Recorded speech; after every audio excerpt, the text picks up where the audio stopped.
Alam mo, Senador Ronald Bato de la Senator Rosa, Bato, ano say mo dito, Senator Bato? ikaw ang senador na naihalal ng tao na walang kakwenta-kwenta. Binira ka ng Nasa na lahat ng retired government masasamang katangian employee. bilang isang halal na senador eh. Tuwag, Huwag ka mayabang, pala, Senator Bato. at walang alam. Natatandaan mo nung panahon ni Dilimar? Nakakadang bayag eh. Kahit babae yan si Senador Dilimar, nung inakusahan siya, hinarap niya at lumaban siya. Ipinagtanggol niya ang sarili niya. Ikaw, takbuhin ka eh. Malayo ka pala ni... Pag may konting problema, nawawala. Malayo ka pala kay Pero pag Senator dating na Dilima. makayabangan, Senator nandiyan Bato. ka.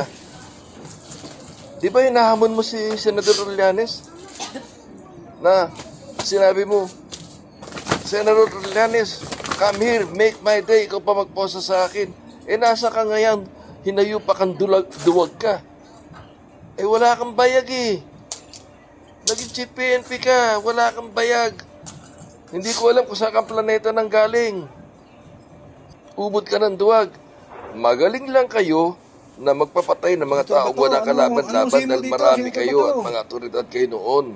Pero ngayon, wala kang kwenta. Binira ka ng Wala retired kang kwenta, government Senador. employee. Dapat sa'yo mangulong. Wala kang pakinabang, Huwag ka pala, inutil Senator ka, Bato. wala kang bayag.